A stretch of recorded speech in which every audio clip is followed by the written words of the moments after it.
bertemu lagi dengan saya Bidan Suminar, channel edukasi bidan di Indonesia.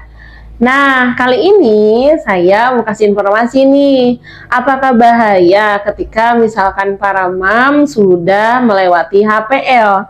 Nah, apa sih yang harus mam lakukan ketika mam HPL sudah lewat dan kapan harus ke dokter atau ke bidan ya? Sebelum berlanjut ke video ini, jangan lupa ya ditekan tombol subscribe-nya agar video ini semakin bermanfaat dan semakin berkembang ya, Mams. Nah, kita bahas yuk. Umumnya kehamilan itu bisa dikatakan tidak prematur di atas 37 minggu ya. Akan tetapi kalau misalkan kehamilan sudah masih di bawah 37 minggu itu masih dikatakan prematur. Nah, kalau misalkan para mam sudah lewat HPL, apa sih yang harus dilakukan? Biasanya ini menjadi sebuah kekhawatiran ketika para mam sudah melewati HPL. Ketika misalkan HPL ini adalah hari perkiraan lahir, di mana hari perkiraan lahir ini adalah perkiraan kapan sih lahirnya? Karena dari HPL ini bisa plus minus 1 sampai 2 minggu ya. Ada juga nih misalkan lahirnya di pas 37 minggu. Ada juga lahirnya yang 42 minggu. Loh Bu Bidan, bahaya nggak ya?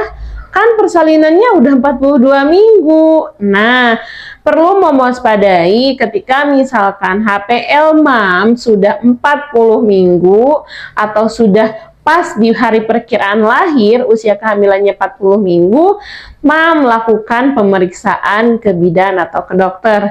Kalau misalkan hasil pemeriksaan ternyata nih hasil pemeriksaannya harus di USG. Nah, apa yang harus dilihat? Mam harus lihat apakah kondisi plasentanya aman, apakah cairan ketubannya aman, apakah ada lilitan atau tidak, apakah ada letak plasenta di bawah, apakah ada pengapuran atau tidak, apakah ada perubahan cairan ketuban. Nah, ini harus mam periksakan. Karena ketika misalkan masih semuanya aman, masih bagus, ini bisa mam tunggu sampai 42 minggu atau 41 minggu. Meskipun memang kadang para mams ini takut, Bu Bidan, saya takut kalau misalkan memang harus menunggu sampai usia kehamilan 41 minggu.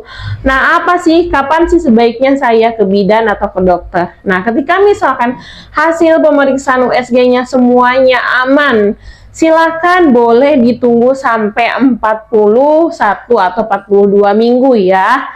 Nah, sambil menunggu mules, coba mamsnya seringin hubungan sama suami. Nah, hubungan sama suami ini boleh dilakukan setiap hari. Karena apa? Sperma ini prostaglandinnya tinggi, dimana ketika misalkan mam melakukan hubungan suami istri, nah ini bisa bisa merangsang kontraksi. Ketika misalkan mam merangsang kontraksi, biasanya ada mules ya. Makanya pada saat mam sudah sudah 40 minggu atau sudah di atas 37 minggu, biasanya mam selalu disarankan untuk melakukan hubungan suami istri ya. Nah, ini bisa dilakukan setiap hari gitu. Jadi tidak usah khawatir. Coba ke suaminya dibantu. Nah, tidak hanya itu saja nih, mams juga bisa melakukan namanya rangsang puting payudara. Rangsang puting payudara ini bisa membuat rangsangan supaya cepat mules ya. Nah, kalau misalkan memang para mamsnya ini dekat ke tenaga kesehatan, dekat ke bidan, misalkan ya, boleh dilakukan namanya pijat kontraksi atau pijat oksitosin, yang dimana untuk merangsang oksitosin mams. Nah, karena ketika misalkan usia kehamilannya sudah di atas 37 minggu, itu sudah boleh lahir. Makanya kalau misalkan untuk para mam belum juga lahir, segera lakukan pemeriksaan USG untuk melihat nih, apakah janin saya aman, apakah harus segera dilahirkan atau tidak. Karena masih banyak dari para mam yang masih bingung, Bu Bidan, saya kok janin saya belum lahir juga, apa sih yang harus dilakukan? Nah, yang tadi yaitu mam segera lakukan pemeriksaan USG. USG di trimester 3 biasanya disarankan dua kali pemeriksaan ya, Mams. Nah, karena untuk melihat takutnya ada pengapuran plasenta, takutnya ada perubahan cairan ketuban, ada lilitan dan lain sebagainya. Nah, hal-hal yang harus dilakukan oleh Mams tidak hanya hubungan sama suami aja, tidak hanya pijat kontraksi aja, Mam juga harus senam hamil, jalan pagi sore. Nah, setelah jalan pagi sore, kalau misalkan memang masih kuat, Mams juga boleh gaya squat. Udah gaya squat, jalan-jalan di sekitar rumah itu juga bisa. Kalau misalkan memang Mamsnya punya gym ball, boleh menggunakan gym ball juga ya, Mams ya.